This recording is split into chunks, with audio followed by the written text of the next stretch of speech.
Guys, welcome back to my channel. It's your girl Share. If you're new, karibu sana. Please subscribe to my channel, like my videos, share my videos, and don't forget to leave your comments on the comment section. Guys, there's also a bell. Tap on that bell so that every time I post a new video, you'll be notified. Well, I know I've been away for quite a while, and it's because I've been a little bit under the weather. I have a chest condition.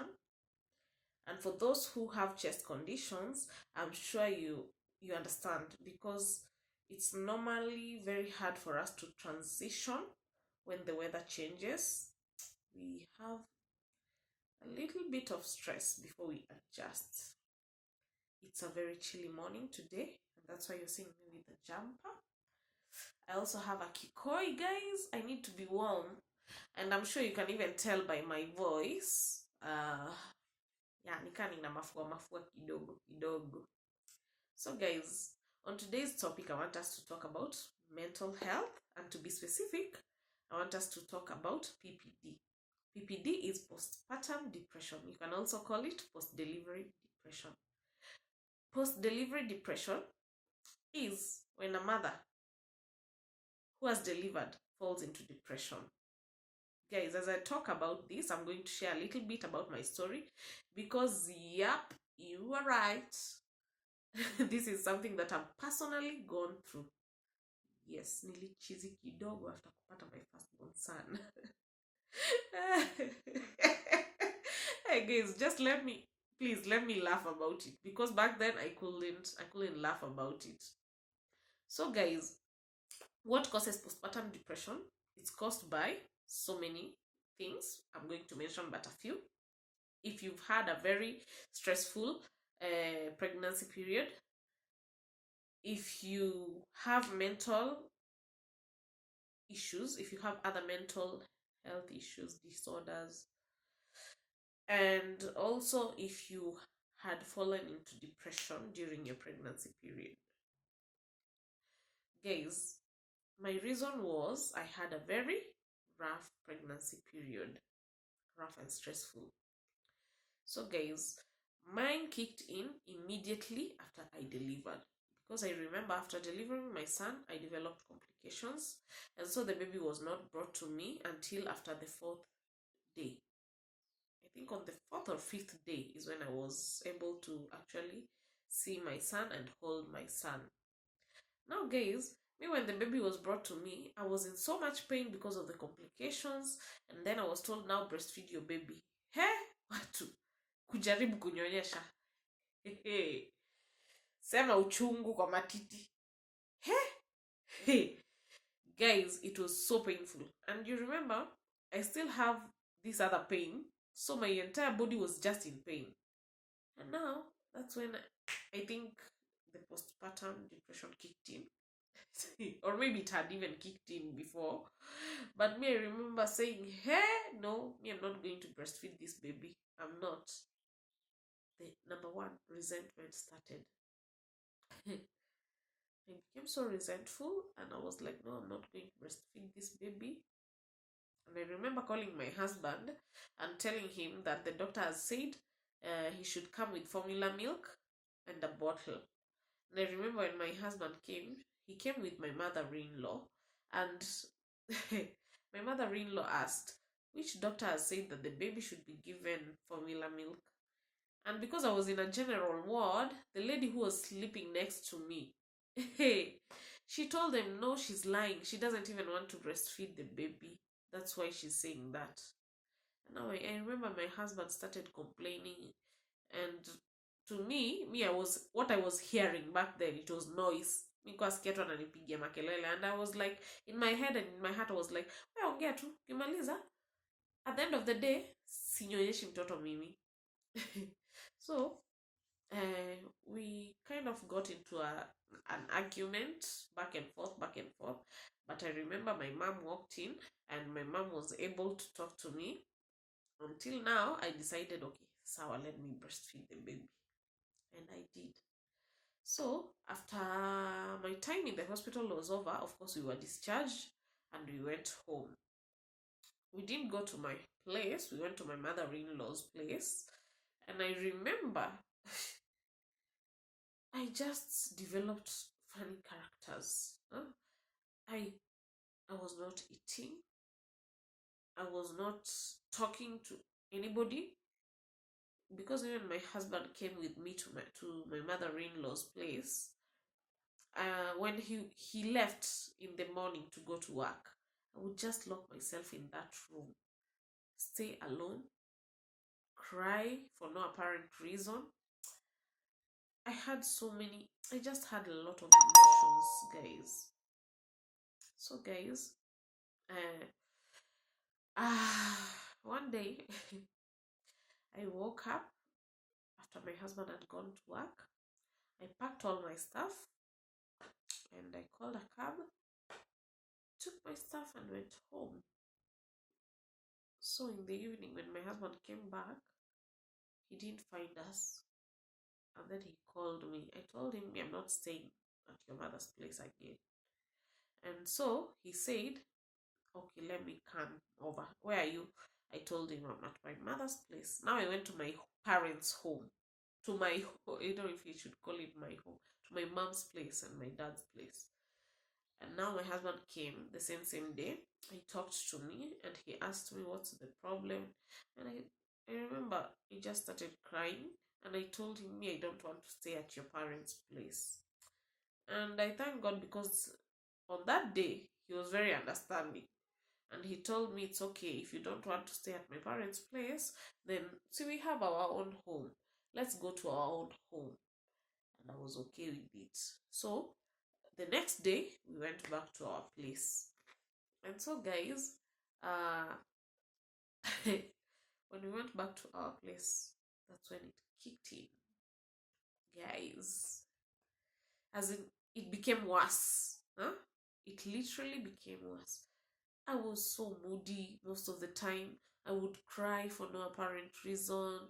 I would look at my baby and I was like, I really ready to have this baby? What if? I had so many emotions running through me.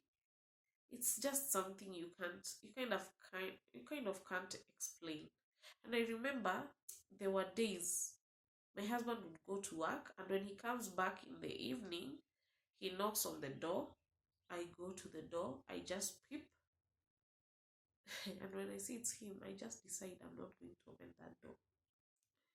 And he would call my name, and then and eventually go to the door and tell him, me, I'm not opening. So on that day, he would either go and take a room somewhere, or maybe go to his parents' house and sleep there. My husband went through a very rough period. Something that right now, when I look back, I'm like, wow, he really held on. Because you can imagine, you're going to sleep elsewhere, yet you have a home. It was just luck that back then he was employed. So where he used to work, they were wearing uniforms.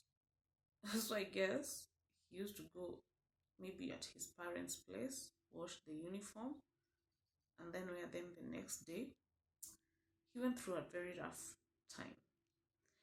Okay, it's the period you're going through postpartum depression. You're suffering, your baby is suffering, if you have a husband, is suffering, and the people around you, they're suffering too. And the worst part of it all is the fact that you miss out on the joys of motherhood. Like now, me, I remember when I got my second born child, I was like a new parent.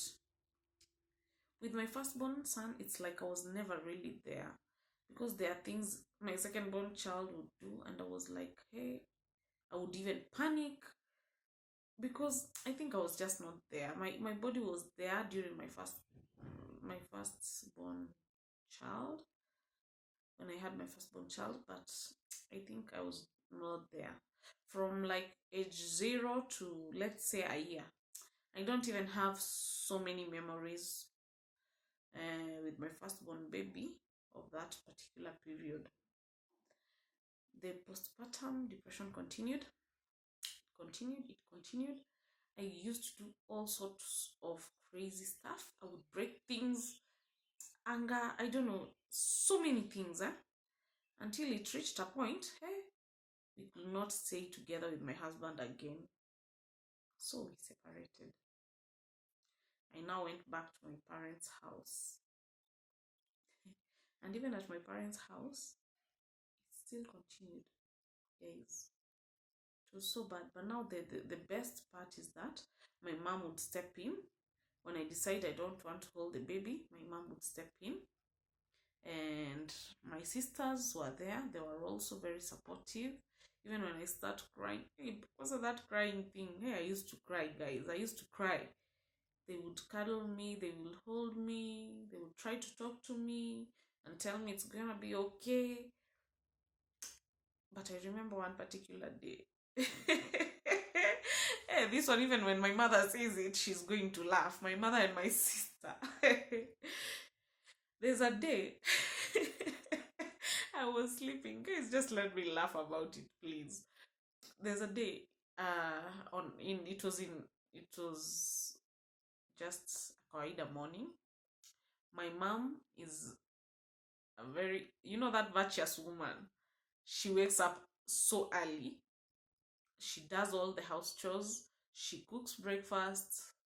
And while she's doing all this, her house chores, what she used to normally do, okay, even now, she still does the same.